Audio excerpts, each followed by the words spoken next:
వారిని పరిచయం చేయడం గౌరవంగా భావిస్తున్నాను. పాస్టర్ చైతన్య గారు మరియు వారి ప్రియ సతీమణి జానెట్ గారు హైదరాబాద్ హైటెక్ సిటీలో క్యాప్స్టన్ చర్చ్ పరిచర్య స్థిరపడుటకు పాటుపడిన సేవకులు. వీరి పరిచర్య దక్షిణాసియా మరియు ఆఫ్రికా ప్రాంతాలలో అనేక సేవా పరిచర్యలకు సహకారం అందిస్తుంది. చైతన్య గారు మరియు జానెట్ గార్లకు హోసియా మరియు సలోమి అనే ఇద్దరు సంతానము. బెంగళూరులోని ఎస్ఏబిసి నుండి థియాలజీలో గ్రాడ్యుయేట్ మరియు లైఫ్ పసిఫిక్ యూనివర్సిటీ కాలిఫోర్నియా నుండి స్ట్రాటజిక్ లీడర్షిప్ లో పోస్ట్ గ్రాడ్యుయేట్ విద్యలు అభ్యసించి చైతన్య గారు మరి తెలుగు అసెంబ్లీస్ ఆఫ్ గాడ్ కు చెందిన సేవకులు. చైతన్య గారు శిక్షణ పొందిన నాయకత్వ కోచ్ మరియు జాన్ మ్యాక్స్వెల్ టీమ్ లో సహ ఉపదేశకులుగా ఉన్నారండి. మరి వారు బోధించే బోధనలు మనం ప్రతిసారి వింటున్నాము. లాస్ట్ టైం మందసం గురించి చాలా చక్కగా వివరించారు. వెల్కమ్ పాస్టర్ గారు. Thank you sister. Praise the lord. మరొకసారి ఈ ఉదయకాలం మీ అందరితో కలిసి దేవుణ్ణి ఆరాధించడానికి క్రీస్తు నామంలో ఈ విధంగా కూడుకొని ఆయన్ను గణపరచడానికి దేవుడు నాకు మనకు ఇచ్చిన ఈ మంచి అవకాశాన్ని బట్టి దేవునికి నేను స్తోత్రం చెల్లిస్తూ ఉన్నాను. మన జీవితాలు కేవలం దేవుని కృప ద్వారా మాత్రమే మనల్ని ఈ స్థితిలో ఉన్నాయి మన జీవితాలు. మనం ఏమైతే కలిగి ఉన్నామో ప్రతిదీ కేవలం ఆయన మనకు తన ఉచితమైన కృప ద్వారా ఇచ్చాడు కనుక ఆయనకి ఎంతైనా మనం కృతజ్ఞత చెల్లించవలసిన వారం ఉన్నాం. కనుక మనం గడిపే ఈ సమయం, ఆయన సన్నిధిలో గడిపే ఈ సమయం, ఆయన్ని ఆరాధిస్తూ మనం పాడే ప్రతి పాట, మన స్తుతి గానం కేవలం ఆయన మహిమార్థమే. ఆయన నామంలో మనం కూడుకున్నాం కనుక ఆయన స్వరం వినడానికి కూడా మనం ఇష్టపడినప్పుడు ఆయన ఖచ్చితంగా మనతో మాట్లాడే దేవుడై ఉన్నాడు. మనతో మాట్లాడడానికి ఇష్టపడే దేవుణ్ణి కలిగి ఉండడం మనకెంతో యూనో గొప్ప వరం అది మనకు.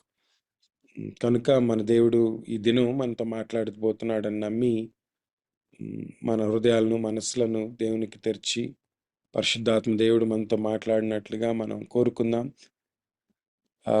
ఈ దినం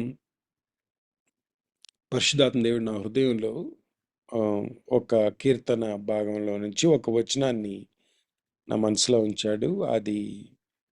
ఆ కీర్తన చదువుకుందాం. ఆ మాటలు స్పెసిఫిక్గా ఆ మాటలను ఫోకస్ చేస్తూ బైబిల్లో దావీదు జీవితంలో మరొకసారి కొన్ని సంఘటనలను పోల్చి చూపిస్తూ మనం నేర్చుకోవాల్సిన విషయాలను మనం ధ్యానించుకుందాం. దావీదు రాసిన కీర్తన, ఇది 30వ కీర్తన. చదువుకుందాం. యెహోవా నా శత్రువులను నా విషయమై సంతోషింపనీయక నీవు నన్ను ఉద్ధరించి ఉన్నావు. అందుకే నేను నిన్ను కొనియాడుచున్నాను. యెహోవా నా దేవా, నేను నీకు మొరపెట్టగా నీవు నన్ను స్వస్థపరిచితివి. యెహోవా, పాతాళంలో నుండి నా ప్రాణమును లేవదీసితివి. నేను గోతిలోకి దిగకుండా నీవు నన్ను బ్రతికించితివి. యెహోవా భక్తులారా, ఆయనను కీర్తించుడి. ఆయన పరిశుద్ధమైన జ్ఞాపకార్థ నామమును బట్టి ఆయనను స్తుతించుడి. యెహోవా కోపము నిమిషమాత్రమును, ఆయన దయ ఆయుష్కాలమంతయు నిలుచును. సాయంకాలమున ఏడ్పు వచ్చి రాత్రి ఉండినను ఉదయమున సంతోషము కలుగును. నేనెన్నడూ కదలనని నా క్షేమకాలమున నేను అనుకొంటిని. యెహోవా దయ కలిగి నీవే నా పర్వతమును స్థిరపరిచితివి. నీ ముఖమును నీవు దాచుకొనినప్పుడు నేను కలత చెందితిని. యెహోవా, నీకే మొరపెట్టితిని. నా ప్రభువును బతిమాలుకొంటిని. నేను గోతిలోనికి దిగిన ఎడల నా ప్రాణం వల్ల ఏమి లాభము? మన్ను నేను స్తుతించునా, నీ సత్యం గురించి అది వివరించిన యెహోవా ఆలకింపుము, నన్ను కరుణింపుము. యెహోవా నాకు సహాయుడవై ఉండుము. నా ప్రాణము మౌనముగా నుండక నిన్ను కీర్తించినట్లు నా అంగలార్పును నీవు నాట్యముగా మార్చి ఉన్నావు. నీవు నా గోనెపెట్ట విడిపించి సంతోష వస్త్రము నన్ను ధరింపజేసి ఉన్నావు. యెహోవా నా దేవా, నిత్యము నేను నిన్ను స్తుతించెదను. దావీదు రాసిన ఈ కీర్తన చాలా ఇంట్రెస్టింగ్గా అనిపించింది నాకు. కోర్స్ దావీదు రాసిన అన్ని కీర్తనలు ఇంట్రెస్టింగ్గానే ఉంటాయి అనుకోండి, ఎందుకంటే అవి జీవితానుభవాల్లో నుంచి వచ్చిన పాటలు కనుక. తను దేవుని దేవునితో తన ప్రయాణంలో తను నేర్చుకున్న విషయాలు, దేవుని గుణాతిశయాల్లో తను రుచి చూచిన విషయాలు పొందుపరుస్తూ దావీదు అనేకమైన కీర్తనలు రాశాడు. తన అనుభవాల్లోంచి తను వెళుతూ ఉన్నప్పుడు, జీవితానుభవాల్లోంచి వెళుతూ ఉన్నప్పుడు దేవుడు తన పట్ల చూపించిన కృపను జ్ఞాపకం చేసుకుంటూ, దేవుని శక్తి తన జీవితంలో ఏ విధంగా బహిర్గతమైందో, బయలుపరచబడిందో, ప్రత్యక్షపరచబడిందో అవన్నీ చూసిన వ్యక్తిగా, ప్రత్యక్ష సాక్షిగా, ఒక సాక్ష్యంగా తన పాటలు రాసుకుంటూ వచ్చాడు దావీదు. కనుక ఈ కీర్తన కూడా తన జీవిత అనుభవంలో నుంచో, ఇతరుల జీవితంలో దేవుడు చేసిన కార్యాలను చూసో, దేవుని గుణాతిశయాల విషయంలో ఆయన తన పట్ల చూపించిన ప్రేమను జ్ఞాపకం చేసుకుంటూ రాశాడని మనం నమ్మచ్చు ఈ కీర్తన చూసినప్పుడు. కీర్తన ప్రారంభమైన పద్ధతి, దాని టోను మధ్యలో వచ్చినప్పుడు మారిన పద్ధతి, ఎండ్ అయిన పద్ధతి teaches something that is very important. I think something would have happened in David's life, that the whole psalm takes a beautiful twist and turns in the way it is expressed. ప్రారంభమైన పద్ధతి చూద్దాం. దేవా, నన్ను నా శత్రువుల విషయంలో నేను ఇబ్బంది పడకుండా నన్ను ఉద్ధరించావు. నా శత్రువులు నా విషయంలో సంతోషపడకుండా నన్ను ఉద్ధరించావు దేవా, అందుకు నేను కొనియాడుచున్నాను అని ప్రారంభించాడు. అంటే he's talking about how God worked on his behalf. తన జీవితంలో, తన పని విషయంలో, కుటుంబ విషయంలో, వ్యక్తిగత విషయంలో దేవుడు ఏ విధంగా తనను ఉద్ధరించాడు, ఒక స్థానం నుంచి ఇంకొక స్థానానికి ఎలా తీసుకువెళ్ళాడు, ఏ విధంగా తన స్థితిని బాగుపరిచాడు, స్వస్థపరిచాడు, ఏ విధంగా తనను బ్రతికించాడు, ఇవన్నీ జ్ఞాపకం చేసుకుంటున్నాడు. వెనక్కి తిరిగి నేను చూసుకుంటే నా జీవితంలో దేవా నువ్వు చేసిన కార్యాలు ఎంత గొప్పవి అంటున్నాడు అనమాట. బేసిక్లీ నేను ఎలాంటి స్థితిలో ఉండవలసిన వాడిని, ఎలాంటి స్థితికి వచ్చాను, నేను చచ్చిపోయాను అనుకున్నాను, చచ్చిపోయిన నన్ను బ్రతికిచ్చావు, నువ్వు నిలబెట్టావు, ఉద్ధరించావు. నీ కోపం నా విషయంలో కూడా క్షణమాత్రమే ఉంటుంది, నీ దయ ఆయుష్కాలం అంతా ఉంటుంది అన్న విషయం నాకు నువ్వు నా వ్యక్తిగత అనుభవాల ద్వారా నేర్పించావు. నేను మారినప్పుడు, పశ్చాత్తాపడినప్పుడు నా జీవితాన్ని పునరుద్ధరించే దేవుడుగా నువ్వు ఉన్నావు అని నేను రుచి చూశాను దేవా, అందును బట్టి నీకు వందనాలు అని అంటున్నాడు. అందుకు నేను కొనియాడుతున్నాను, నిన్ను కీర్తిస్తూ ఉన్నాను, స్తుతిస్తూ ఉన్నాను. నేను మాత్రమే కాదు, అందరినీ పిలిచి అందరికీ నీవు నా పట్ల చూపించిన కృపను జ్ఞాపకం చేసి అందరితో కలిసి నేను నీ పరిశుద్ధ నామాన్ని జ్ఞాపకం చేసుకొని స్తుతిస్తున్నాను అని కీర్తనకారుడు చెప్తున్నట్టుగా మనకు అర్థమైపోతుంది. దావీదు మొదటి 5 వచనాలు, 6-7 వచనాల్లో ఆ టోన్ మారింది. అంటే something changed in a situation. తన స్థితి గురించి ఎక్స్ప్లెయిన్ చేస్తున్నాడు అక్కడ. నేను ఎప్పుడు కదలను అంటే నువ్వు నన్ను ఉద్ధరించావు కదా, నాకు క్షేమాన్ని ఇచ్చావు కదా, నా ప్రాణాన్ని లేవదీసావు కదా, స్వస్థపరిచావు. ఇవన్నీ నేను చూసుకున్నప్పుడు నేను ఇంకా కదలను అని నా క్షేమకాలంలో నేను అనుకున్నాను. ఆ, నీవే నా పర్వతంను స్థిరపరిచితివి అన్నాడు 7వ వచనంలో. అంటే నా లైఫ్ చాలా సెక్యూర్గా మారిపోయింది. అసలు నేను ఊహించని స్థితిలోకి నన్ను తీసుకొచ్చి పెట్టావు, నాకు క్షేమాన్ని ఇచ్చావు.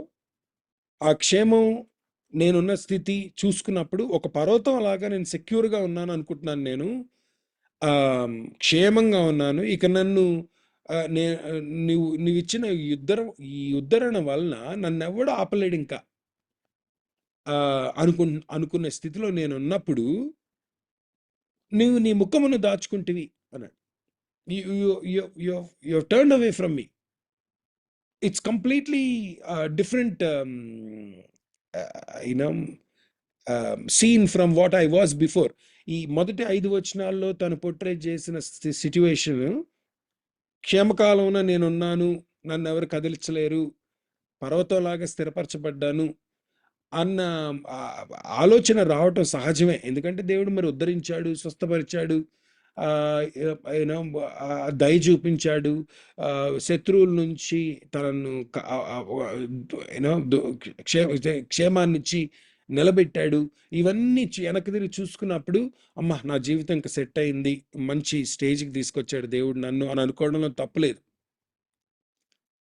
దావీదు అదే అంటున్నాడు, నేను అనుకున్నాను, క్షేమంగా ఉన్నాను, అన్ని అచీవ్ చేశాను, ఇక నేను భయపడాల్సిన అవసరం లేదు, నేను క్షేమం, ఇక నా లైఫ్లో నన్ను ఎవడు ఆపలేడు అనే స్టేజ్లో నేను ఉన్నాను, స్థిరంగా ఉన్నాను నేను అనుకున్న సమయంలో నీవు నీ ముఖాన్ని తిప్పేశావు.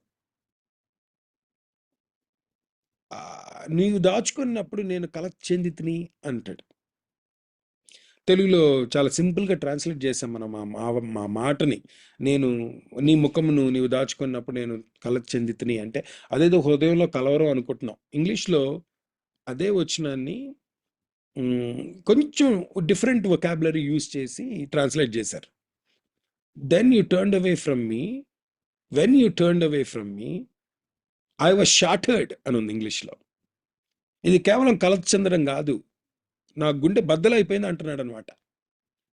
అసలు నా లైఫ్ ఒక్కసారిగా సెక్యూర్గా ఉన్న నా లైఫ్ సెక్యూర్గా ఉంది, ఇంకా నన్ను ఎవడు కదిలించలేడు, అంత స్థిరంగా ఉన్నాను నేను అనుకున్న స్థితిలో నీవు నీ ముఖాన్ని దాచుకున్నావు. నీ ముఖం దాచుకున్న లాంటి పరిస్థితి కనబడుతుంది నాకు.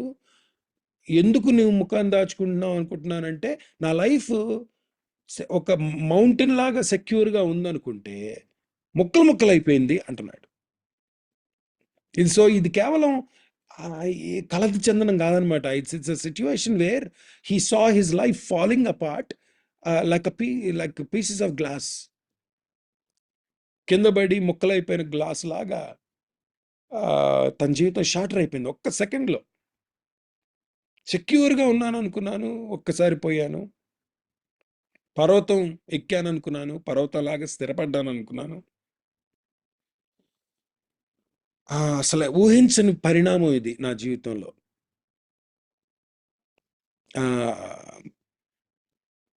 అది ఆ ఎక్స్ప్రెషన్లో దావీదు యొక్క ఇంటెన్సిటీ అర్థమవుతుంది కదా, మనకు ఉద్రేకం అర్థమవుతుంది. ఇది kind of emotional turmoil he had suddenly experienced in his life, which he was completely imagined. He did not think about it. అట్లా ఊహించలేదు అలా జరుగుతుందని. సడన్గా మొత్తం సిచ్యువేషన్ అంతా మారిపోయింది. ఆ తర్వాత వచనాలు మనం చదివితే, దేవుడు ఈ పరిస్థితి నాకు తీసుకొచ్చాడు, నేను ఈ పరిస్థితిలోకి దేవుని వల్ల వచ్చాను అని మాత్రం అంటలేదు దావీదు. మళ్ళీ ఆ ప్రార్థన చూడండి ఎలా చేశాడో. దేవా, ఈ పరిస్థితిలో నాకు ఇంకెవరు లేరు, మళ్ళీ నువ్వే, అందుకే నీకే మొరపెట్టా, బతిలాడుకున్నా. నేను గోతిలో పడి నా ప్రాణం పోతే ఏం లాభం? నేను మన్ను నిన్ను స్తుతించదు కదా, సత్యం గురించి వివరించదు కదా, నేనే. కాబట్టి నా మీద కరుణ చూపించు, నాకు సహాయం చేయి, నిన్ను కీర్తించేటట్టుగా మళ్ళీ నా ప్రాణాన్ని తిరిగి నిలబెట్టు, నా అంగలార్పును మార్చు అని ప్రార్థన చేసుకుంటూ వచ్చాడు. నాట్యంగా మార్చు అని. నువ్వు మార్చే దేవుడు కాబట్టి, సంతోష వస్త్రం ధరింపజేసావు కాబట్టి నేను నేను స్తుతిస్తున్నాను అన్నాడు. అంటే something happened in this whole psalm itself is a clear explanation to us that David had gone through a particular experience in his life, a phase of his life where he had seen heights and lows. తన జీవితంలో గొప్ప ఎత్తును చూశాడు, అక్కడి నుంచి పతనం అవడం చూశాడు, ఆ స్థితి పతనం అవడం చూశాడు. పతనమైన స్థితి ఎంత గోతి లాంటి అనుభవం అంటే ఇక చచ్చిపోతాను అన్న స్థితి. అక్కడి నుంచి నేను మొరపెట్టినప్పుడు మళ్ళీ ఎలా దేవుడు నన్ను నిలబెట్టాడు, ఇలా నిలబెట్టాడు నన్ను, నా అయినా గోనెపట్టును విడిపించి సంతోష వస్త్రాన్ని ధరింపజేశాడు నా దేవుడు మొరపెట్టినప్పుడు అని చెప్తున్నాడు. It's an experience in David's life. So I began to think through it. ఈ పాట ఎప్పుడు రాశాడో, తన జీవితంలో ఆఖరి భాగంలో రాశాడో, లేకపోతే అలాంటి ప్రయాణంలో వెళుతున్నప్పుడు రాశాడో నాకు తెలియదు. And I don't want to dig into too much on that, but I do know it's an experience in life. అలాంటి అనుభవాలు దావీదు జీవితంలో చాలా ఉంటాయి. కానీ తాను రాజు అయిన తర్వాత ఒక స్టేజ్లో ఈ పర్వతంలాగా స్థిరపరచబడిన అనుభవం వచ్చింది దావీదు జీవితంలో. ఆ స్టేజ్ని మనం గమనిస్తే దావీదు జీవితంలోని స్టేజ్ని, ఆ పర్టికులర్ స్టేజ్ని మనకు ఈ 6-7 వచనాలు they will start making more sense to us. దావీదు 2 సమూయేలు గ్రంథం 11వ అధ్యాయానికి వచ్చేసరికి నిజంగానే పర్వతంలాగా స్థిరపరచబడిన స్థితిలో ఉన్నాడు దావీదు. ఒక గొప్ప పర్వతాన్ని ఎక్కించాడు దేవుడు. ఆ స్థలాల్లో దేవుడు దావీదుని స్థిరపరిచాడు. మనం సిస్టర్ ఇంత జ్ఞాపకం చేశారు మందసం గురించి మాట్లాడడం లాస్ట్ టైం. ఈ మందసం విషయంలో దావీదు కొన్ని పాఠాలు నేర్చుకున్నాడు తన జీవితంలో. దేవుని సన్నిధి విషయంలో ఎంత జాగ్రత్తగా ఉండాలి అన్న విషయంలో తను పాఠం నేర్చుకున్నాడు. ఆ పర్టికులర్ సంఘటన మనం మొదటి దినవృత్తాంతాలు చదివినప్పుడు ఈ సంఘటన మధ్యలో, అంటే 13వ అధ్యాయంలో ప్రారంభమవుతుంది ఆ సంఘటన, 15వ అధ్యాయంలో అంతం అవుతుంది. ఈ మధ్యలో 14వ అధ్యాయంలో సపరేట్ సంఘటన ఒకటి జరిగింది. దావీదు ఫిలిస్తీన్లతో యుద్ధానికి వెళ్ళడం అనే సంగతి. అంటే ఈ మందసం ఓబెదెదోము ఇంటిలో ఉంచిన తర్వాత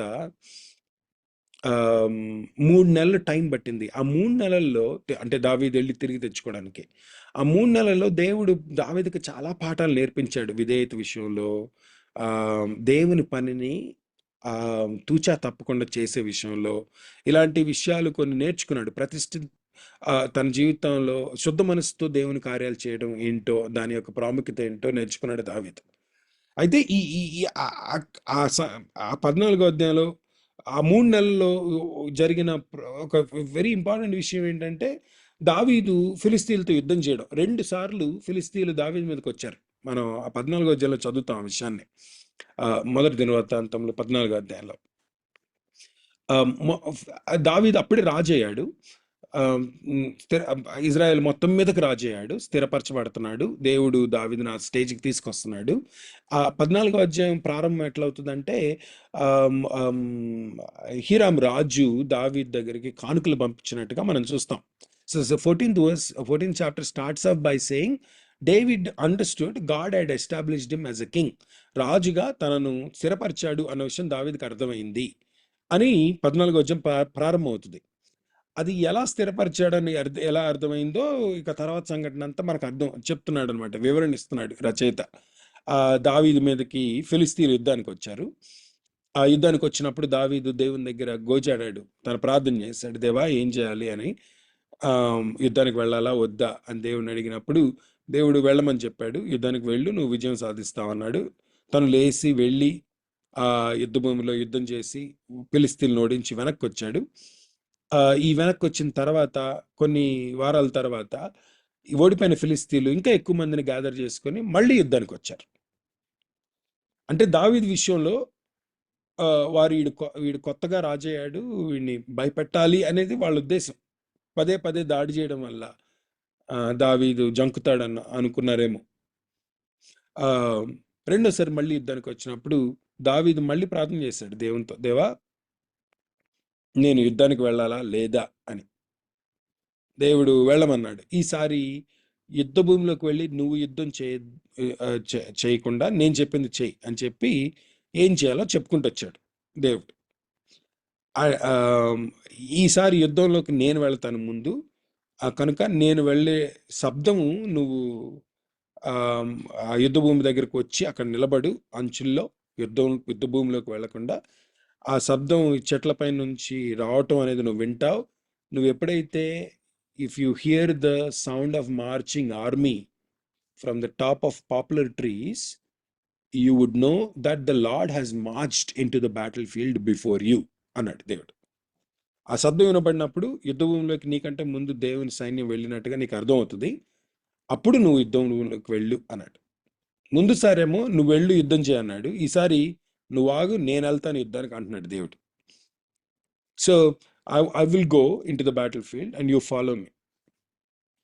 దావీదు చెప్పినట్టు చేశాడు. దేవుడు ఏది చెప్పాడో అది చేశాడు. ఆ రోజు ఆ యుద్ధంలో ఫిలిస్తీన్లు ఓడిపోయారు. ఈసారి 14వ అధ్యాయం కన్క్లూడ్ అయిన పద్ధతి చాలా ఇంపార్టెంట్ మనకు. ఏమంటాడంటే దేవుడు దావీదు శత్రువుల హృదయంలో దావీదు పేరు వింటేనే భయపడేంత భయాన్ని పెట్టేశాడు. God had brought him to a place where the name of David is terrorizing everybody. అదే ఫిలిస్తీన్లు, ఏ ఫిలిస్తీన్లు అయితే దావీదుతో యుద్ధానికి వచ్చి ఓడిపోయి వెళ్ళి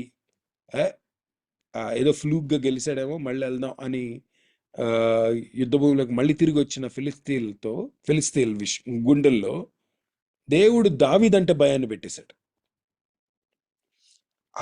అది స్టేజ్. ఆ స్టేజ్కి తీసుకెళ్ళాడు దావీదుని దేవుడు. ఎస్టాబ్లిష్మెంట్ అనమాట. స్థిరపరచబడటం అంటే అది.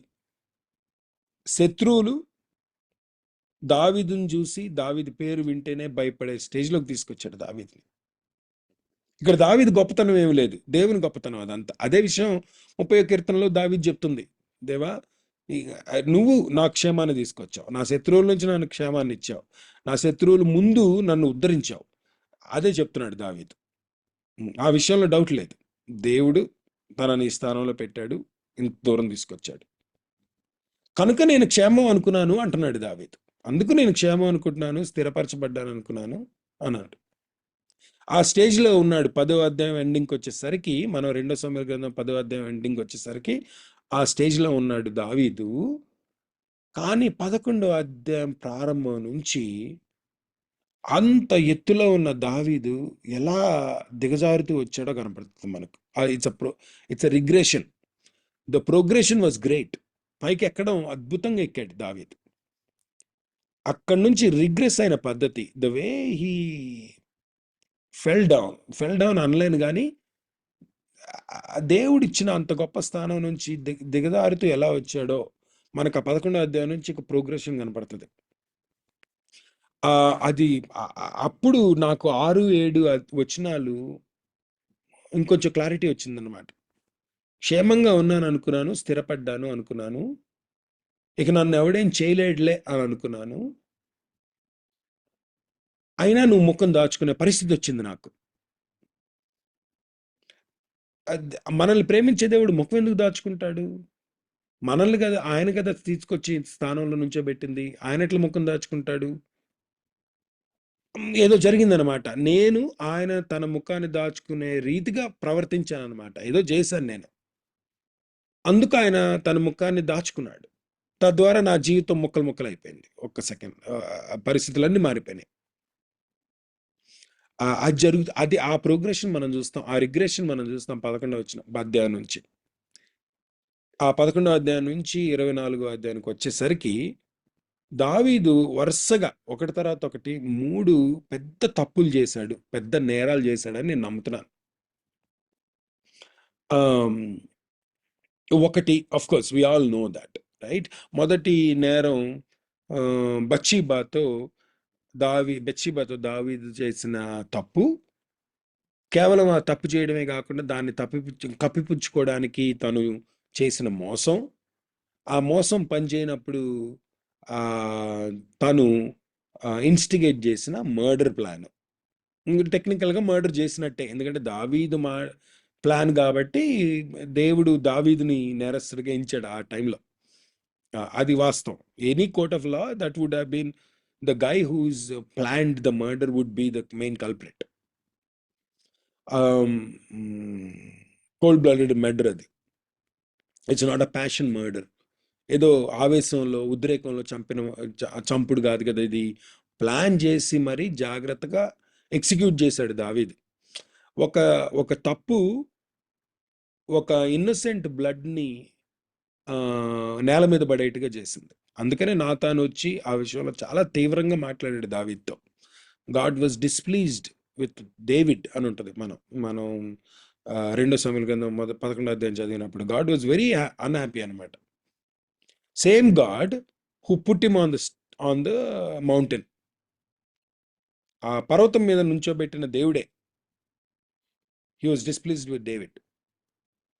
దావీద్ చేసిన పనికి అడల్టరీ, డిసెప్షన్ అండ్ మర్డర్ ఒకటే క్రైమ్లో వరుసగా అలా ఆ క్రైమ్ అలా బిల్డ్ అవుకుంటూ వచ్చింది. ఆ విషయంలో నాతాను ద్వారా దావీదుకి కన్విక్షన్ తీసుకొచ్చాడు దేవుడు. చేసిన తప్పు విషయంలో క్షమాపణ అడిగేట్టుగా చేశాడు. కానీ అక్కడతో దావీదు జీవితంలో విపరీతమైన పరిస్థితులు అక్కడతో ఆగలేదు. 13వ అధ్యాయంలోకి ఎంటర్ అయ్యే టైంకి ఇంకొక విపరీతమైన కార్యం జరుగుతుంది దావీదు జీవితంలో. 13వ అధ్యాయం ప్రారంభంలోనే మనకు story turned from David to David's family. దావీదు కుటుంబంలో ఏం జరుగుతుందో చూపిస్తున్నాడు గ్రంథకర్త. అమ్మోను తామారు విషయంలో చేసిన తప్పు. ఇందులో దావీదు యాక్టివ్ పార్టిసిపెంట్ కాకపోవచ్చు. ఇక్కడ జరిగిన నేరంలో అమ్మోను తామారుని రేప్ చేసిన తర్వాత రేప్ చేయడం, ఆ ఎంటైర్ సిట్యుయేషన్ 13వ అధ్యాయం నుంచి 15వ అధ్యాయం వరకు జరిగిన ఆ ఎంటైర్ ఇన్సిడెంట్లో అమ్మోను తామారుని రేప్ చేశాడన్న విషయం దావీదుకి తెలిసి దావీదు రియాక్ట్ అవ్వాల్సిన పద్ధతిలో రియాక్ట్ అవ్వలేదు. అసలు కోప్పడ్డాడు, కోపం వచ్చింది, కోపంతో రగులుకొనెను అని ఉంటుంది బైబిల్లో. కోపంతో రగులుకున్న తర్వాత ఏం చేశాడు? ఏమీ చేయలే దావీదు. అబ్షాలోము ఆ విషయాన్ని గమనించాడు. తామారు నా చెల్లి విషయంలో దావీదు ఏం చేయట్లేదు అన్న విషయం అబ్షాలోం చూస్తున్నాడు. అందుకు అబ్షాలోం తను ప్లాన్ చేసుకున్నాడు, ఈ దావీదు ఏం చేయడు కానీ నేనే ఏదో చేయాలి అని. మనం 13, 14, 15వ అధ్యాయానికి వచ్చేసరికి అబ్షాలోము 2 సంవత్సరాలు ప్లాన్ చేసుకొని అమ్మోని ఏ విధంగా చంపేశాడో చూస్తాం మనం. ఈ అబ్షాలోము అమ్మోని విషయంలో చేసిన విషయంలో కూడా దావీదు ఏం చేయలే. మళ్ళీ కోపం వచ్చింది దావీదుకి, బాధేసింది దావీదుకి, కానీ ఏం చేయలే. ఏమి చేయకపోవడమే రెండో పెద్ద నేరం అని నా ఉద్దేశం. అమ్మోని విషయంలో దావీదు ఏం చేయకుండా ఉండడం, అబ్షాలోము శిక్షను తన చేతిలోకి తీసుకోవడానికి కారణమైంది. అబ్షాలోము అమ్మోన్ని చంపినప్పుడు అబ్షాలోం విషయంలో కూడా దావీదు ఏం చేయకపోవడం కూడా ఒక నేరం. అబ్షాలోం భయపడిపోయాడు, దావీదు నన్ను ఏమైనా చేస్తాడేమని భయపడి పారిపోయాడు. కానీ దావీదు ఏం చేయలే. యాక్చువల్గా David was not pursuing him. కోపంలో ఉన్నాడు అబ్షాలోం మీద, కానీ ఏం చేయలేదు. ఈ పెద్ద నేరం అండి. తండ్రిగా బిడ్డల్ని డిసిప్లిన్ చేసే విషయంలో దావీదు చాలా ఇగ్నోరెన్స్ ప్రదర్శించాడు, నిర్లక్ష్యం ప్రదర్శించాడు. ఒక గొప్ప నాయకుడు, దేశాన్ని బాగుపరిచిన నాయకుడు, దేశాన్ని ఐక్యపరిచిన నాయకుడు, ఎన్నో విజయాలు సాధించిన నాయకుడు, తన స్థితి తన స్థానం ఎంతో కష్టపడి పైకెక్కి ఎదిగిన వ్యక్తి ఎంతో ఎథికల్గా బిహేవ్ చేశాడు. అంతకుముందు దావీదు రాజు అవ్వక ముందు సౌలు విషయంలో కానీ, ప్రోటోకాల్ ఫాలో అయ్యే విషయంలో కానీ, ఏ విషయంలో అయినా సరే దావీదుని ఎక్కడ తప్పు పట్టలేవు నువ్వు. తను ఎదిగిన విధానం, ఆ పొజిషన్కి వచ్చిన విధానం. కానీ ఆ పొజిషన్కి వచ్చిన తర్వాత ఆ పొజిషన్ని ఎలా అబ్యూస్ చేశాడో బెత్షెబా విషయంలో చూస్తున్నాం. ఆ పొజిషన్లో ఉన్న తర్వాత ఏ స్థితినైతే దేవుడిచ్చాడో, ఏ స్థితికి అయితే ఇతను కష్టపడి పైకొచ్చాడో, ఆ స్థితిలో తను ఉన్నప్పుడు తను చేయాల్సిన పని చేయట్లేదు అసలు. తన కుటుంబం విషయంలో కనీసం శ్రద్ధ కూడా చూపించలేదు దావీదు. అందువల్ల ఆ కుటుంబం నాశనం అయిపోయింది చూసారా. నా ఉద్దేశంలో చాలా పెద్ద నేరం దావీదు చేసిన నేరం. ఎంత విపరీతమైన పరిణామాలు వచ్చినాయి, ఎంత పరిణామాలు వచ్చినాయి అంటే అబ్షాలోంకి దావీదు విషయంలో హేట్రెడ్ పుట్టింది. ఒక తండ్రిని చంపేయాలి అన్న ఆలోచన కొడుకులో పుట్టించింది చూసారా దావీదు ఏం చేయకపోవడం. అమ్మోను తామారుని రేప్ చేసినప్పుడు దావీదు యాక్షన్ తీసుకోకపోవడం ఎంత బాధ కలిగించుంటుందో తామర్కి, అబ్షాలోంకి. ఏంటి మా నాన్నగారు ఏమంటలేదు ఇంత భయంకరమైన తప్పు జరిగితే? అబ్షాలోము ఇలా మారటానికి ఒక రకంగా దావీదే కారణమేమో. అట్లా కుతంత్రాలు, కుయుక్తులు, కుట్రలు చేసే వ్యక్తిగా అబ్షాలోము మారటానికి దావీదే కారణం నా ఉద్దేశంలో. తండ్రిగా కుమార్తె విషయంలో కానీ, కుమారుడి విషయంలో కానీ శ్రద్ధ చూపించకపోవడం, న్యాయం చేయకపోవడం, ఆ విషయంలో ఏం చేయాలో ఒక రాజుగా, తండ్రిగా కాదు ఒక రాజుగా, న్యాయమూర్తిగా ఏ విధంగా నడుచుకోవాలో అన్న ఆలోచన దావీదులోకి రాకపోవడం అనేది చాలా విచిత్రం అనిపించింది నాకు. ఆ ఏమి చేయకపోవడమే ఒక నేరం. బత్షెబా విషయంలో దావీదు ఏదో చేశాడు కాబట్టి నేరం అనుకుంటున్నాం. ఇక్కడైతే ఏమి చేయకపోవడమే నేరం అయిపోయింది. చివరికి అబ్షాలోం చచ్చిపోయేంత వరకు అయిపోయింది అది, ఆ పరిస్థితి. అబ్షాలోం ఎంత భయంకరమైన పని చేశాడో మనకు తెలుసు కదండి. అహీతోపేలు అబ్షాలోంకి ఒక సలహా ఇచ్చాడు. నువ్వు మీ నాన్న ఉంపుడు గత్తెలందరినీ తీసుకొని పబ్లిక్గా ప్యాలెస్ మీద ఇజ్రాయెల్ మొత్తం జనాలందరూ కనపడేటట్టుగా వారితో తప్పు చేయమని ప్రోత్సహించాడు అహీతోపేలు.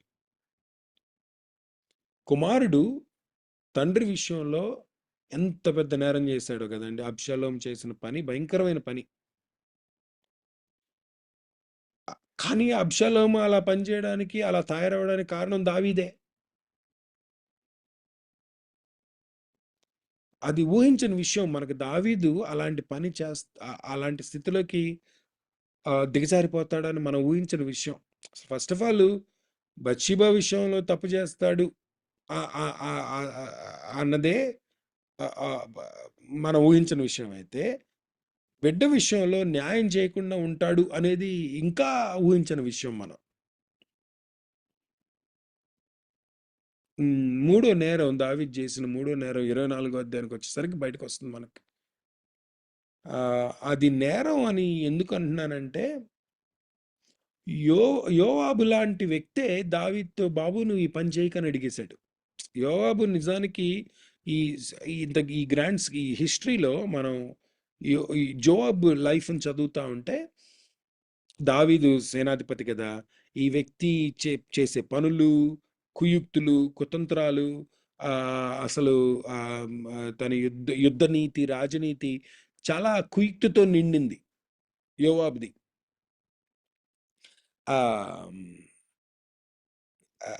You can see, I know Joab would have done what any commander-in-chief would have done, but he's not a person who you would consider as a wise man, or as a, what do you call, not wise man, a compassionate man. తప్పకుండా ఆ వ్యక్తి క్రూరుడు. పని జరిగిపోవడం important యోవాబుకి నార్మల్గా. ఆ పని జరిగిపోవడానికి ఏం చేయడానికైనా సిద్ధం. ఇన్నసెంట్ బ్లడ్ని చంపడానికైనా కూడా సిద్ధమే యోవాబు. ఇలాంటి వ్యక్తి అంటే నీతి, దాన్ని ఏమంటాం మనం, మొరాలిటీ, ఎథిక్స్ లేని వ్యక్తి దావీదు దగ్గరికి వచ్చి, బాబు నువ్వు ఇట్లా నంబర్స్ కౌంటింగ్ చేయడం అనేది దేవుని చిత్తం కాదు, చేయకు అనేసాడు. ఇది దేవునికి వ్యతిరేకం అన్నాడు. దావీదు తను స్థిరపరచబడిన తర్వాత నేను ఎంత పెద్దవాడినో, నా ఆ, నా సైన్యం ఎంత పెద్దదో అని కౌంటింగ్ చేసుకోవాలని ఉద్దేశించాడు. జనసంఖ్య చేయటం అనేది తప్పు కాదు. It's process in democracy, sorry, in governance. I'm sure. I don't think God is worried about counting the numbers at all here. I think God was more angry with the heart with which he's counting the numbers. అది చూడండి, ఏ దావీదు కనీసం దేవునికి వ్యతిరేకంగా ఆలోచించాలి అన్న ఆలోచన కూడా తావివ్వని దావీదు ఎలా తయారయ్యాడు చూడండి. ఏ స్టేజ్కి వచ్చాడంటే, దేవుని చిత్తం కాదు అని తెలిసి తనలో తను స్థిరపరచబడ్డాను, నాకు ఇంకెవడు ఏం చేయలేడు అన్న ఆరగెన్స్ అనలేం, కానీ ప్రైడ్ ఆఫ్ లైఫ్ అనుకుందాం. జీవపు డమ్మో లాంటి ఒక డమ్మో వచ్చేసింది లోపలికి. దాన్ని మనం గర్వం అని పూర్తిగా కేటగరైజ్ చేయలేము. మేబీ గర్వమేమో, కానీ ఒక రకమైన డంబం అనమాట. ఏం స్టేజ్కి వచ్చాను నేను, నా స్టేజ్ని చూపించే నంబర్స్ కౌంట్ చేద్దాం అని అనుకున్నాడు దావీదు. అందుకే యోవాబు లాంటి వ్యక్తిని యూజ్ చేసుకున్నాడు దేవుడు. సో భయంకరుడు ఆ వ్యక్తి, అయినా సరే ఆ వ్యక్తిని ఉపయోగించుకొని ఆ వ్యక్తి ద్వారా మాట్లాడాడు దావీదుతో, నువ్వు చేయకూడదు, నువ్వు చేసేది తప్పని. ఈ నేరం చూడండి, వరుసగా ఒకటి తర్వాత ఒకటి 11వ అధ్యాయం నుంచి ప్రారంభమైన పతనం దావీద్ది ఈ 24 వచ్చేసరికి క్రెసెండోకి చేరుకుంది. దావీద్ చేసిన ఆ పని వలన ఎంతమందిని చంపేశాడు దేవుడు. 70,000 మంది, 70,000 people died. His own people died because God brought a plague upon people simply because of the leader who allowed pride to take over his life.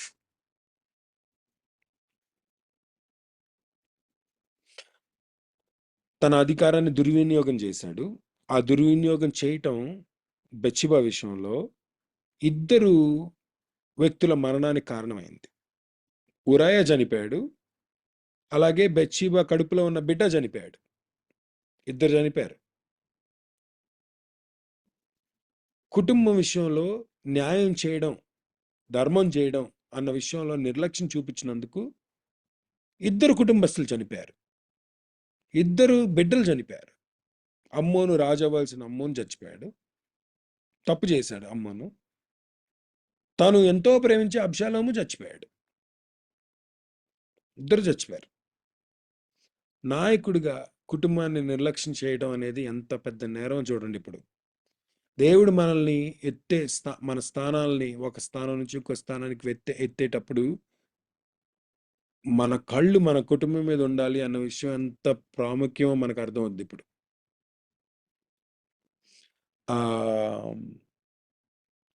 తనలోకి ఆ ప్రైడ్ని రానివ్వడం వల్ల ఏ ప్రజల మీద అయితే తాను రాజుగా ఉన్నాడో, ఏ ప్రజల శ్రేయస్సు నిమిత్తం అయితే దేవుడు తన నాయకత్వాన్ని ఇచ్చాడో, ఆ స్థానానికి తీసుకొచ్చాడో, అదే ప్రజల మరణానికి కారణమయ్యాడు నాయకుడు. Those are the crimes of David. దావీదు క్రైమ్స్ గురించి మనం మాట్లాడడం జనరల్గా. These are the crimes of a leader. పర్వతం లాగా స్థిరపరచబడిన నాయకుడు చేసిన తప్పులు. అందుకే దేవుడు ముఖాన్ని దాచుకున్నాడు. ఆ స్థానం నుంచి జీవితం షార్టర్ అయ్యే స్థితికి తీసుకొచ్చాడు. ఎందుకు జరుగుంటుంది ఇది? ఈ పర్వతారోహణలోనే ఆ కిటుకుందన్న నా ఉద్దేశం, రహస్యం ఉందన్న నా ఉద్దేశం. పర్వతారోహణ గురించి మీరు ఎప్పుడన్నా చదివారో లేదో నాకు తెలియదు. Mountaineering it's a very different skill. పర్వతారోహణ చేయడం అంటే కొండలు ఎక్కడం కాదు, చిన్న చిన్న కొండలు ఎక్కడం కాదు. అసలు పర్వతారోహణ చేయడం అనేది ఇట్స్ అ బిగ్ స్కిల్. దానికి ఒక పర్టికులర్ యూనో కోర్స్ చేయాల్సి వస్తుంది. మనం అట్లీస్ట్ ట్రైనింగ్ చేసుకోవాల్సి వస్తుంది. పర్వతారోహకులు తాము ఎక్కే పర్వత సైజుని బట్టి అంత ఇంటెన్సివ్‌గా ట్రైనింగ్ పొందుకుంటారు. ఈ ఎంటైర్ ట్రైనింగ్ ప్రాసెస్‌ని అక్లమటైజేషన్ ప్రాసెస్ అంటాం. శరీరం ఎత్తులకు వెళ్ళినప్పుడు శరీరం ఆ పరిస్థితులకు అలవాటు పడటానికి కావాల్సిన ట్రైనింగ్ అనమాట. అక్లమటైజేషన్ అంటాం మనం. ఎందుకు అక్లమటైజేషన్ చేసుకోవాలి అంటే, మనం ఎంత ఎత్తుకు ఎక్కితే అంత ఎత్తులో కొన్ని పరిస్థితులు, వాతావరణ పరిస్థితులు మన శరీరాన్ని ప్రభావితం చేస్తాయి.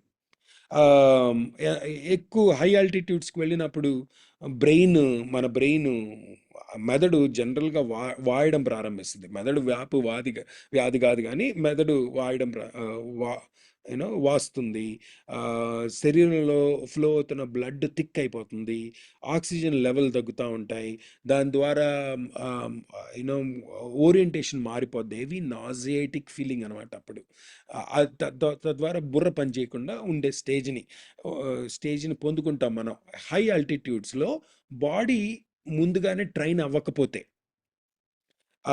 హై ఆల్టిట్యూడ్స్ రీచ్ అయ్యేటప్పుడు దీన్నే మెడికల్ టర్మినాలజీలో హై ఆల్టిట్యూడ్ సెరిబ్రల్ ఎడిమా అంటారు.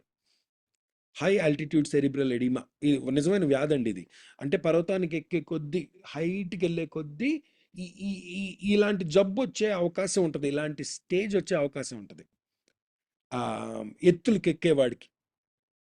నేను అది ఆ పర్వతారోహణ గురించి చదువుతున్నప్పుడు అసలు దావీదుని పోల్చుకునేసరికి కరెక్ట్గా అర్థం, అసలు ఎంత కరెక్ట్గా ఫిట్ అయిపోయిందంటే చూడండి, ఆ హై ఆల్టిట్యూడ్ సెరిబ్రల్ ఎడిమా మనకు వచ్చింది అంత అని మనకు తెలియడానికి సిమ్టమ్స్ కొన్ని ఉన్నాయి.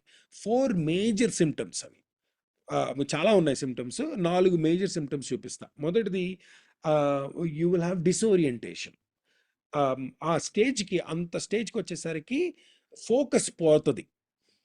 సరిగ్గా చూడం, సరిగ్గా చూడం గనక డిజోరియంటెడ్ అవ్వడం ప్రారంభిస్తాం. ఎత్తుకెళ్ళే కొద్దీ మన చూపు మాంద్యం ఎక్కువ అవుతుంది, చెవి మాంద్యం ఎక్కువ అవుతుంది, వినికిడి మాంద్యం ఎక్కువ అవుతుంది, వినపడవు పూర్తిగా. సరిగ్గా వినపడవు, కింద నుంచి మాట్లాడే మాటలు వినబడవు, కింద నుంచి కనబడాల్సిన విషయాలు కనబడవు. ఎత్తులో ఉన్నావు కదా, కొంచెం లాస్ ఆఫ్ ఫోకస్ వస్తుంది. దీన్ని డిజోరియంటేషన్ అంటాం. ఈ లాస్ ఆఫ్ ఫోకస్ ఏం చేస్తుంది, మనకి లాస్ ఆఫ్ అలర్ట్నెస్ని తీసుకొస్తుంది. ఆటోమేటిక్గా ఫోకస్ పోయింది కదా, ఫోకస్ పోయినప్పుడు చుట్టూ ఏం జరుగుతున్నాయి అన్న విషయంలో అలర్ట్నెస్ ఉండదు. అంత క్విక్గా బాడీ రియాక్ట్ అవ్వడం జరగట్లేదు కదా, బ్రెయిన్ ఆల్రెడీ వాస్తుంది కనుక అలర్ట్గా ఉండవు, చుట్టూ జరిగే విషయాలను జాగ్రత్తగా గమనిస్తూ ఉండవు అనమాట. మామూలుగా నువ్వు అలాంటోడివి కాదు. కొండెక్కేటప్పుడు చాలా అలర్ట్‌గా ఉండాలి నువ్వు లెక్క ప్రకారం. ఎంతో కష్టం గదా కొండెక్కడం అనేది. దావీదు కూడా చాలా అలర్ట్‌గా ఉండుంటాడు. తను ఎదిగేటప్పుడు తన చుట్టూ జరిగే విషయాల విషయంలో గానీ, పరిస్థితుల విషయంలో గానీ, మార్పుల విషయంలో గానీ, వ్యక్తుల విషయంలో గానీ ఎంతో అలర్ట్‌గా ఉండుంటాడు దావీదు ఎక్కేటప్పుడు. ఎక్కిన తర్వాత నిన్ను నువ్వు జాగ్రత్తగా కాపాడుకోకపోతే ఇదిగో ఇలా అలర్ట్‌నెస్ పోతది. చుట్టూ ఏం జరుగుతున్నాయో నువ్వు గమనించడం మానేస్తావు, ఫోకస్ పోయింది గనక. సో దెర్ ఈస్ అలర్ట్నెస్ పోయినప్పుడు కన్ఫ్యూజ్ అవుతావు. ఎందుకు అరే ఏంటి ఇలా అయిపోతుంది ఎందుకు, అలర్ట్నెస్ పోయింది గనక. ఇప్పుడు ఈ పరిస్థితిలో ఏం చేయాలో అర్థం కాని స్థితికి అది దారితీస్తుంది ఆటోమేటిక్గా. పర్సెప్షన్ పోతుంది ఇక. There will be a loss of perception. అర్థం చేసుకునే తీరు మారిపోద్ది ఇంకా. లాస్ ఆఫ్ పర్సెప్షన్ అంటే మన చుట్టూ ఉన్న విషయాల్ని సరిగ్గా సరైన రీతిలో అర్థం చేసుకునడం అనేది మారిపోద్ది అనమాట ఆటోమేటిక్గా. అలర్ట్నెస్ పోయింది కదా, డీటెయిల్స్ మీద దృష్టి ఉండదు ఇంకా. డీటెయిల్స్ మీద దృష్టి ఉండదు కనుక నువ్వు చేసే నిర్ణయాల్లో సరైన దృక్పథం లేక నిర్ణయాలు చేయడం ప్రారంభిస్తాం. ఇది చివరికి మనల్ని ఇంపేర్డ్ స్థితిలోకి తీసుకువెళ్తుంది. ఆ పరిస్థితిలో నీ బ్యాలెన్స్ అంతా పోతుంది అనమాట. Basically you will lose your balance as a person. దీన్నే హై ఆల్టిట్యూడ్ సెరిబ్రల్ ఎడిమా అంటాం. హై ఆల్టిట్యూడ్స్లో ఉన్న వ్యక్తులు ఎదుర్కొనే పెద్ద సమస్య ఇది. క్యాన్సర్ కంటే ఘోరమైంది ఇది. దావీదికి హై ఆల్టిట్యూడ్ సెరిబ్రల్ ఎడిమా వచ్చిందని నా ఉద్దేశం. చూడండి అసలు ఆ సిమ్టమ్స్ అన్ని చాలా క్లియర్గా కనపడతాయి మనకి. తను 11వ అధ్యాయం ప్రారంభం మనం చూసినప్పుడు 2 సమూయేలు గ్రంథం 11వ అధ్యాయం ప్రారంభం మొదటి 2 వచనాలు చదివితేనే హై ఆల్టిట్యూడ్ సెరిబ్రల్ ఎడిమా వచ్చిందని అర్థమైపోద్ది మనకు. వసంతకాలమున రాజులు యుద్ధానికి పోయే కాలం అది. అంటే రాజు అన్న వ్యక్తి యుద్ధం చేయడానికి బయలుదేరి వెళ్ళే సమయం ఆ సమయం. It's a season where king goes to the war. దావీదు యోవాబుని ఇజ్రాయెల్ వారందరిని యుద్ధానికి పంపించి తను మాత్రం ఇంట్లో ఉండిపోయాడు.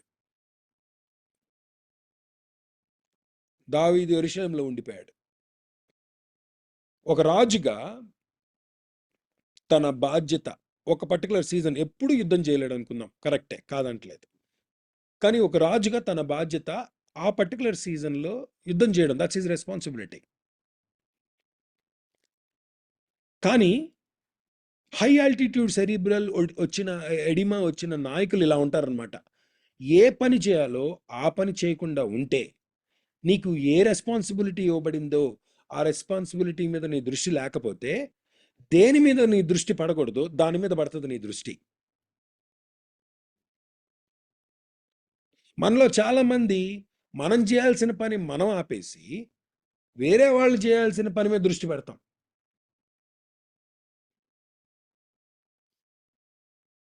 వేరే వాడు చేసే పని మీద దృష్టి నీకెందుకు? అసలు నీ పని నువ్వు చేయొచ్చుగా. నీకు అప్పగించబడిన పని, నీకు అప్పగించబడిన సీజన్లో నువ్వు చేయాలి. నువ్వు చేయాల్సిన పని మీద నీ దృష్టి లేకపోతే దేని మీద దృష్టి ఉండకూడదు దాని మీద పడుతుంది దృష్టి. దావీదు విషయంలో జరిగింది అదే. పడింది, బత్షెబా మీద దృష్టి పడింది. ఈ అమ్మాయి ఎవరు అని తెలుసుకోవడానికి తన సేవకుని పిలిచాడు. ఎవరు ఈ అమ్మాయి అని అడిగాడు. ఆ సేవకుడు చాలా జ్ఞాని అండి. వాడు the way he answered the question should teach something very important. దావీదుకి ఆ సేవకుడు ఏం చెప్తున్నాడంటే, అయ్యా అమ్మాయి పేరు బత్షెబా, ఆ అమ్మాయికి భర్త ఉన్నాడు, ఆ భర్త పేరు ఉరాయా, ఆ అమ్మాయి తండ్రి కూడా నీకు తెలుసు అన్నట్టుగా చెప్పాడు. ఎలీము అని తండ్రి పేరు కూడా చెప్పేశాడు ఆల్రెడీ. తండ్రి పేరు చెప్పాడు, భర్త పేరు చెప్పాడు. అంటే ఈ సైనికుడు, ఈ సేవకుడు ఏం చెప్తున్నాడు అనమాట దావీదుకి, బాబు ఆ అమ్మాయి కన్య కాదు, వేరే వ్యక్తి భార్య, పైగా ఆ వ్యక్తి నీకు తెలిసిన వ్యక్తి, నీ స్నేహితుడు, నీతో పనిచేసే వ్యక్తి, ఆ వ్యక్తి తండ్రి కూడా నీకు తెలుసు. ఇంకా కరెక్ట్ చెప్పాలంటే ఆ తండ్రి తాత కూడా నీకు తెలుసు, ఆ అమ్మాయి తాత కూడా నీకు తెలుసు. కాబట్టి నువ్వు జాగ్రత్త ఈ అమ్మాయి విషయంలో అన్నట్టు చెప్తున్నాడు అనమాట. కానీ ఆ సర్వెంట్ చెప్పే మాటలు ఎక్కట్లేదు చెవుల్లోకి. ఎత్తుకెళ్ళిపోయాడు కదా. కొన్నిసార్లు మనందరం ఆ స్టేజ్కి వచ్చినప్పుడు, ఎత్తుకొచ్చినప్పుడు కింద నుంచి చెప్పే వాళ్ళ మాటలు వినపడవు మనకి. కిందోడు కదా, ఆడి మాటలు నేనెందుకు వినాలా నువ్వు అనుకుంటావు. నిజమే, వాడికంటే ఎక్కువ జ్ఞానం నీకుంది, వాడికంటే ఎక్కువ కష్టం నువ్వు పడ్డావు, చాలా కష్టపడి ఈ స్టేజ్కి వచ్చావు. నిజమే, వాస్తవమే, నేను కాదంటలేదు. కానీ ఆ స్టేజ్కి వచ్చిన తర్వాత కిందోడి మాట వినకుండా ఉండే వినికిడి మాంద్యం డెవలప్ అయింది అనుకోండి, this a problem with us now. వినలేదు, ఆ సర్వెంట్ చెప్పినా వినలేదు. పరిశుద్ధాత్మ దేవుడు ఆ సర్వెంట్ ద్వారా మాట్లాడుతున్నాడు దావీదుతో. దావీదు, నీకు ఇంకో భార్య కావాలంటే ఒక కన్యను ఎత్తుక్కొని పెళ్లి చేసుకో. ఇంకొక భార్యతో నీకెందుకు పని? You see what happened? The loss of focus has led to the loss of, led to the lack of control over his body. దేని మీద దృష్టి ఉండాలో దాని మీద దృష్టి లేని నాయకుడు శరీరం మీద కంట్రోల్ కోల్పోతాడు, శరీరం మీద నియంత్రణ కోల్పోతాడు. దావీదు జీవితంలో జరిగినట్టుగా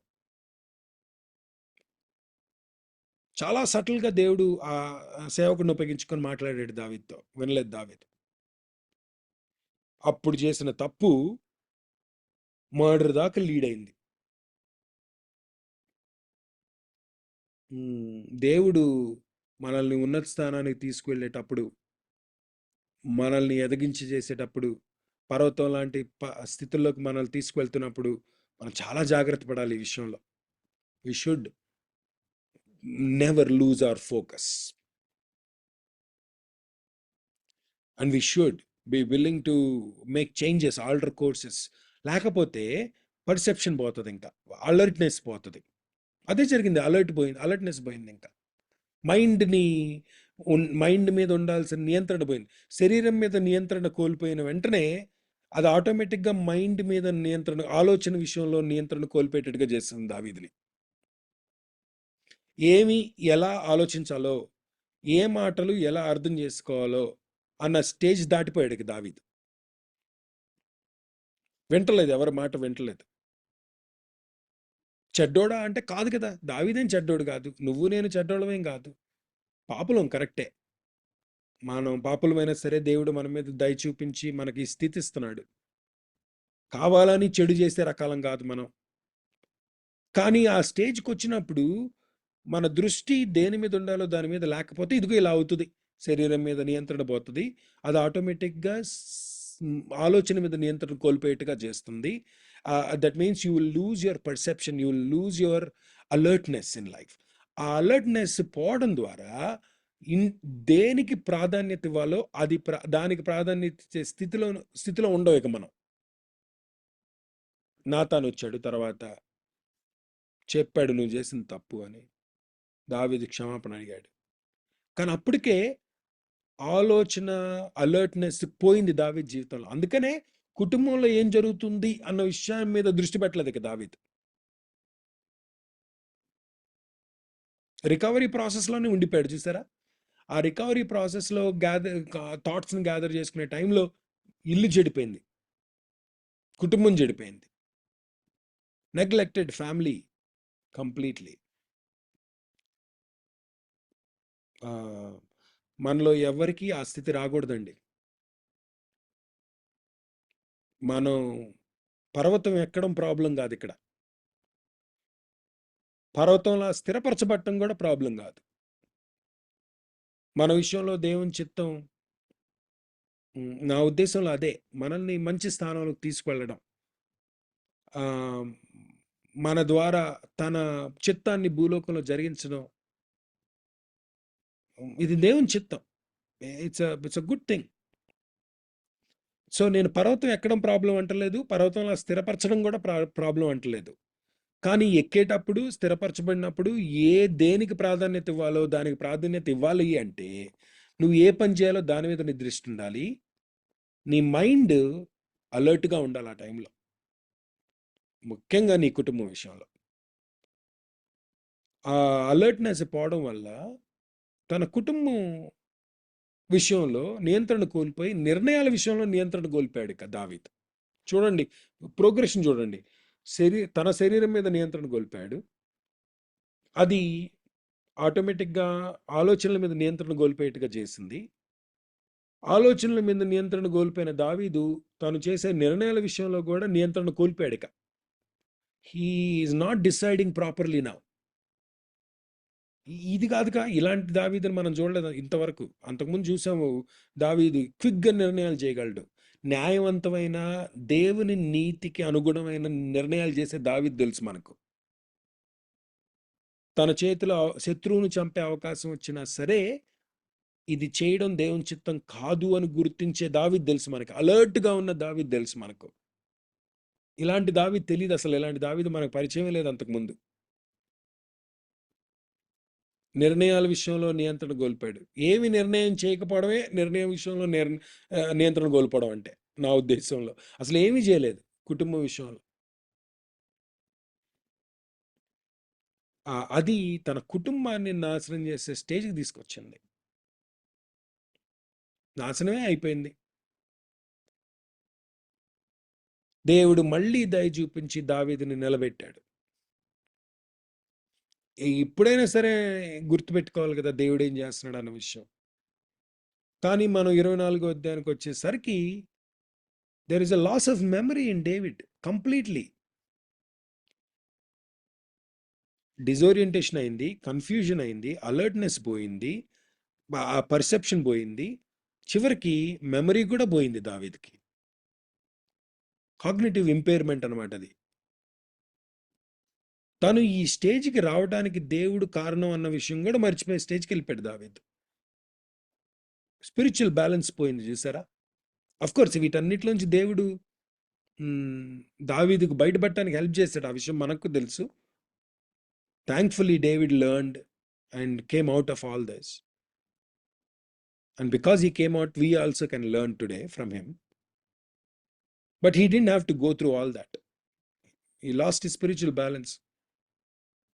చెడు వ్యక్తి కాదు, దేవుణ్ణి ప్రేమించే వ్యక్తి, దేవుని నీతిని జరిగించాలని ఆలోచన కలిగిన వ్యక్తే దావీదు. నీలా నాలా దేవుని దర్శనం మాత్రమే నా హృదయం అనుకునే వ్యక్తి కరెక్టే. కానీ ఆ స్టేజ్కి వచ్చినప్పుడు జాగ్రత్త పడకపోతే ఇలాంటి విపత్కరమైన స్థితుల్లోకి మనల్ని తోసివేస్తుంది మన జీవితాన్ని ఈ జబ్బు. దేవుడు నన్ను ఈ స్థానానికి తీసుకొచ్చాడన్న విషయం దావీదు మర్చిపోతే డంబం వస్తుంది అనమాట లోపలికి. అందుకు దేవుడు జ్ఞాపకం చేశాడు దావీదుకి తను చేసిన తప్పు. He forgot who he was, where he came from.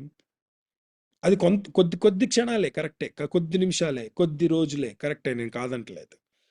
కానీ ఆ కొద్ది రోజులు తను ఎవరై ఉన్నారు, ఎవరి వలన తాను ఈ స్థితికి వచ్చాడు అన్న విషయాన్ని మర్చిపోవడం ఎంత పెద్ద లాస్ తీసుకొచ్చిందండి. 70,000 మంది చచ్చిపోయారు. We must learn to be very careful when we are reaching to the top. ఈ అక్లమటైజేషన్ ప్రాసెస్ చాలా ఇంట్రెస్టింగ్గా ఉంటుంది. 4 సొల్యూషన్స్ ఉన్నాయి అక్లమటైజేషన్. అదే 4 సొల్యూషన్లు స్పిరిచువల్గా అప్లై చేసి చూపిస్తాను చూడండి. యాక్చువల్గా 51వ కీర్తనలో ఆ 4 సొల్యూషన్లు దావీదు తనకు తెలియకుండానే తన ప్రార్థనలో చెప్పేశాడు. అక్లమటైజేషన్ అంటే ఈ ట్రైనింగ్ ఇస్తారని చెప్పాను కదా, హైట్కి రీచ్ అయినప్పుడు. ఆ ట్రైనింగ్ నాకు 3 నిమిషాల టైం ఉంది, 3 నిమిషాల్లో చెప్పేస్తాను చూడండి. ఫస్ట్ థింగ్, అక్లమటైజేషన్ ప్రాసెస్లో మొదటగా నేర్పించేది మ్యాక్సిమైజ్ హైడ్రేషన్ అని నేర్పిస్తారు. నీళ్ళు ఎక్కువ తాగు అని చెప్తారు. నువ్వు ఎత్తుకెక్కే కొద్దీ ఎంత ఎదుగుతావో అంత ఎక్కువ నీళ్లు తాగాలి ఎప్పటికప్పుడు. నీ బాడీని నీళ్లతో నింపుకోవాలి అంటారు. మొదటిది అది మ్యాక్సిమైజ్ హైడ్రేషన్. మామూలుగా తాగే నీళ్ళ కంటే కూడా ఎక్కువ తాగాలన్నమాట.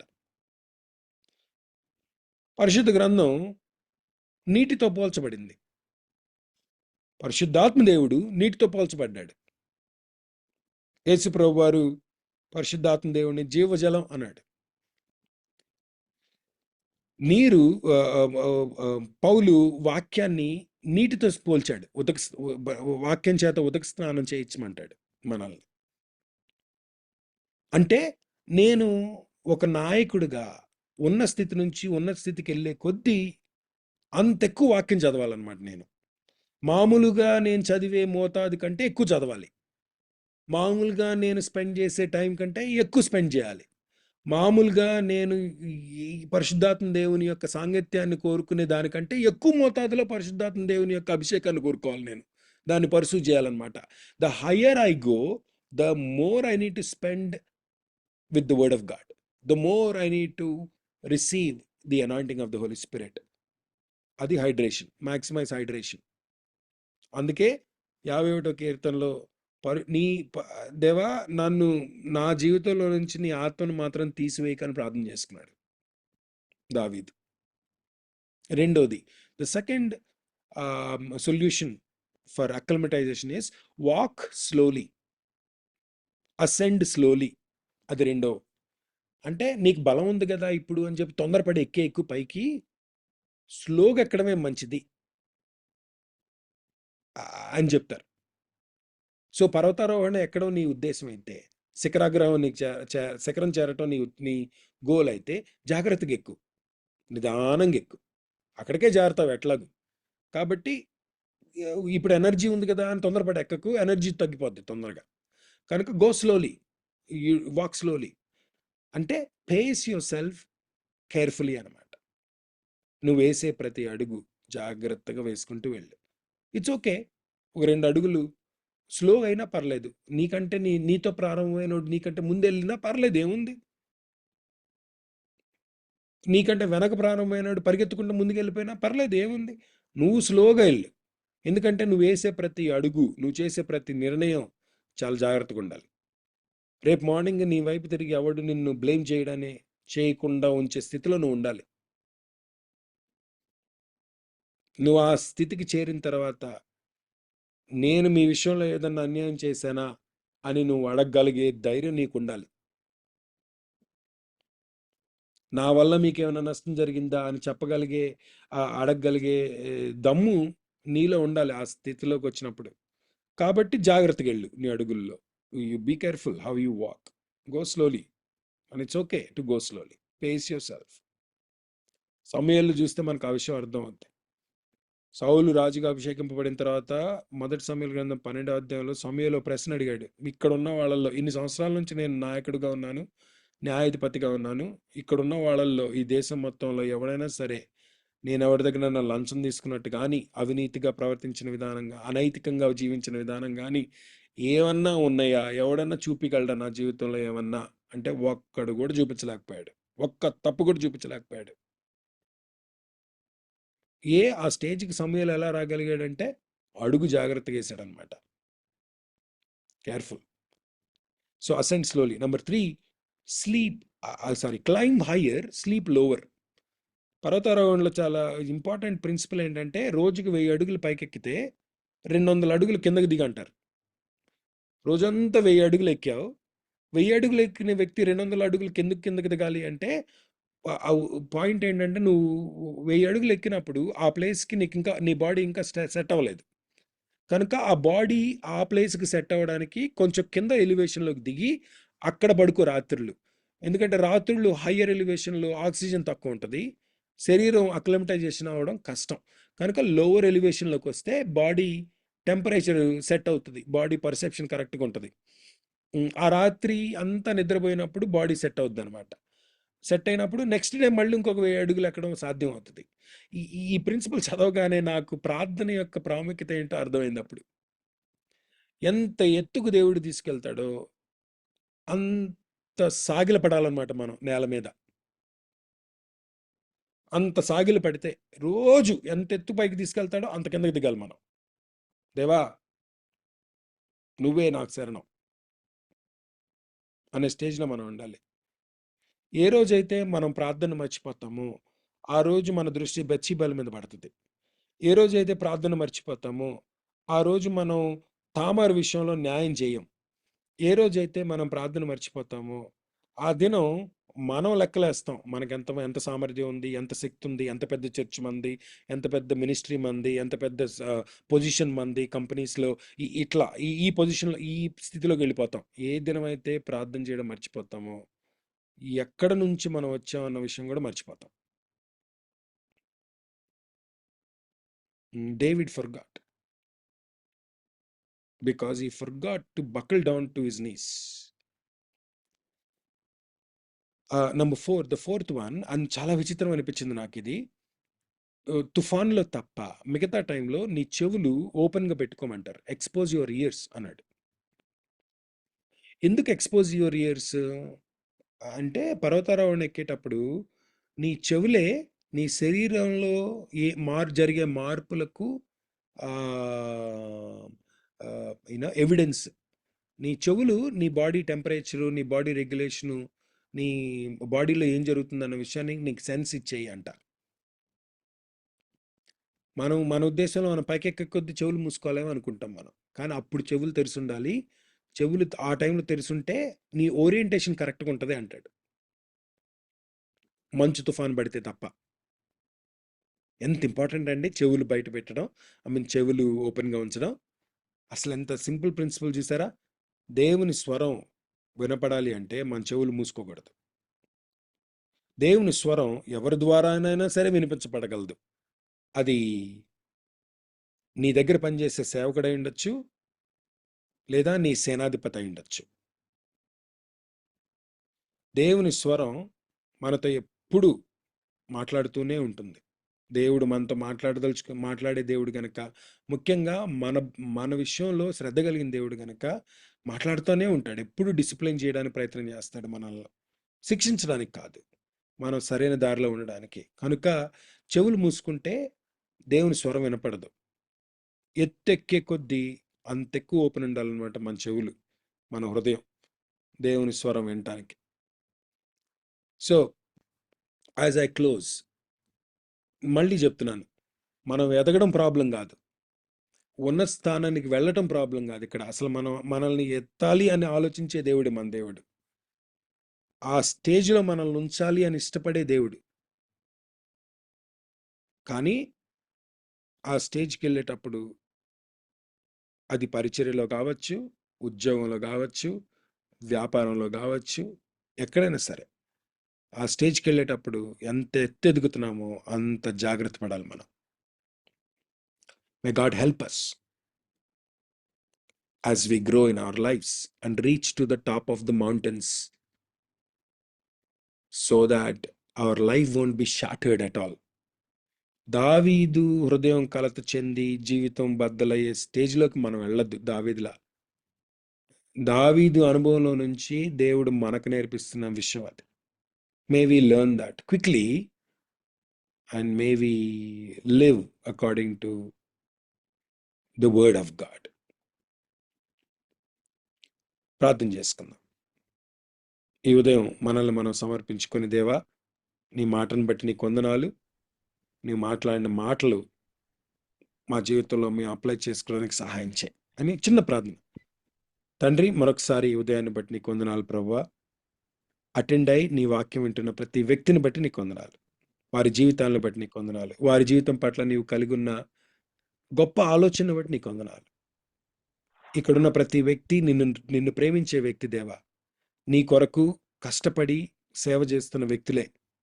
వారు ఏ స్థితిలో ఉన్నా సరే, ఇక్కడున్న ప్రతి వ్యక్తి ప్రభా నిన్ను ప్రేమించే వ్యక్తులు కనుక నీ చిత్తాన్ని తమ జీవితంలో చేయాలని ఆశపడే వ్యక్తే కనుక మేము మా జీవితాంతం ఇలానే ఉండడానికి సహాయం చేయండి.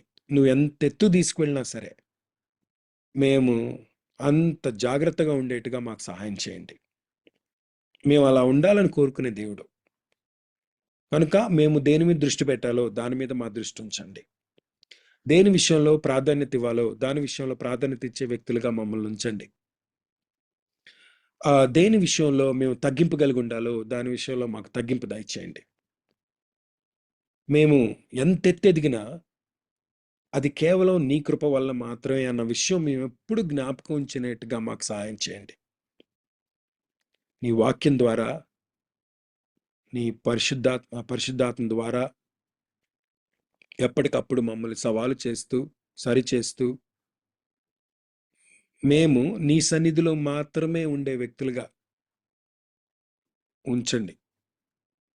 అలా మేము ఉండడానికి కావలసిన హృదయాన్ని, మనస్సును మాకు దయచేయండి. నీ వాక్యాన్ని వినిపిస్తూనే ఉండండి ప్రభువా. యేసు నామమున అడిగి వేడుకొంచున్నాం తండ్రి. ఆమేన్. ఆమేన్. ఆమేన్. ఆమేన్. ఆమేన్. హల్లెలూయా. Praise the Lord. Thank you so much sir for the wonderful word.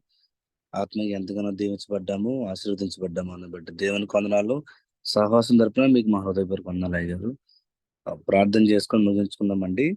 మన మధ్యలో మురళీ బాబాయ్ గారు, అయ్యారు, మీరు ముగింపు ప్రార్థన, పర్లోక ప్రార్థన ఆశీర్వాదిస్తారా?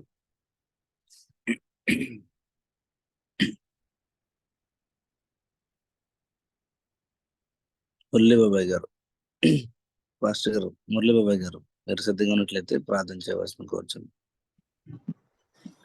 దయగలిగిన తండ్రి, కృపగలిగిన యేసురక్షక, బంగారు పాదాలకు వందనాలు స్తోత్రాలు చూపిస్తున్నాను నాయన. ఉదయకాల వేళలో నిజైన దాసులు చైతన్య గారిని ఇంట్లో పెట్టుకొని శ్రేష్టకరమైన మాటలు దావీదు జీవితంలో ఉండి మాకు బోధించిన విధానాన్ని బట్టి మీకే వందనాలు స్తోత్రాలు చెల్లిస్తున్నాం. నాయన మా దేవ, దావీదు జీవితంలో అనేక ఒడిదుడుకులు వచ్చినప్పుడు కూడా స్థిరమైన విశ్వాసంతో నమ్మకం కలిగి జీవించాడు తండ్రి. అలాంటి గొప్ప విశ్వాసాన్ని మాకు కూడా మీరు దయచేయమని ప్రార్థిస్తున్నాం. మా నాయన ఉదయకాల వేళలో బాధ్యత కలిగి అందరూ కూడా మీ మాటలు వినడానికి ఉదయకాల వేళలో మీ సన్నిధికి వచ్చారు. ప్రతి బిడ్డను మీరు దర్శించండి, వారి జీవితాల్లో క్షేమాన్ని మీరు అనుగ్రహించమని ప్రార్థిస్తున్నాం. నాయన యుద్ధం కూడికను కండక్ట్ చేస్తున్నటువంటి బాబుని బట్టి మీ సన్నిధికి వస్తున్నాం. ఆ బిడ్డను నాయన మీరు ఆశీర్వదించండి, దీవించండి. ఆయనకి ఇచ్చినటువంటి ఆయన ఆత్మను దీవించండి, ఆశీర్వదించండి. బిడ్డలు ఆయన ఎంతో ప్రయాసపడి సన్నిధికి వచ్చారు. అందరిని బట్టి మీకే వందనాలు స్తోత్రాలు చెల్లిస్తున్నాం. అలాగే జాన్సన్ బట్టి నేను సురపుని బట్టి మీ పాస్ సన్నిధికి వస్తున్నాను. నేను కోరిక వారి తరఫున మీ పాస్ సన్నిధికి వస్తున్నాను. అందరిని దీవించండి, ఆశీర్వదించండి. అనేక మంది బిడ్డలు తండ్రి వారి జీవితాల్లో ఎలాంటి అవసరాలు కలిగి ఉన్నారో మీకు బాహాటంగా తెలుసు. వారి అవసరాల్లో వారికి సహాయాన్ని మీరు దయచేయండి. వారి జీవితాల్లో నెమ్మది కలిగించమని కూడా ప్రార్థిస్తున్నాను. నేను మా అందరి జీవితాల్లో దావీదు జీవితం ఆదర్శంగా ఉండడానికి సహాయం దయచేయమని మరి పర్యాయం తండ్రి మీ దీనదాసు చైతన్య గారిని మీ పాదాలు చెంది పెడుతున్నాను. ఆ బిడ్డ ఇంకా మీ కుటుంబంగా ఆశీర్వదించి అనేక ప్రాంతాల్లో బలంగా వాడుకోమని మా కొరకు చెరువులో తన ప్రాణాన్ని బలిగా పెట్టిన మా ప్రభువును మా ప్రాణ రక్షకుడు విమోచకుడిని యేసుక్రీస్తున్నామని అడిగి వేడుకొని ప్రార్థిస్తున్నాం తండ్రి.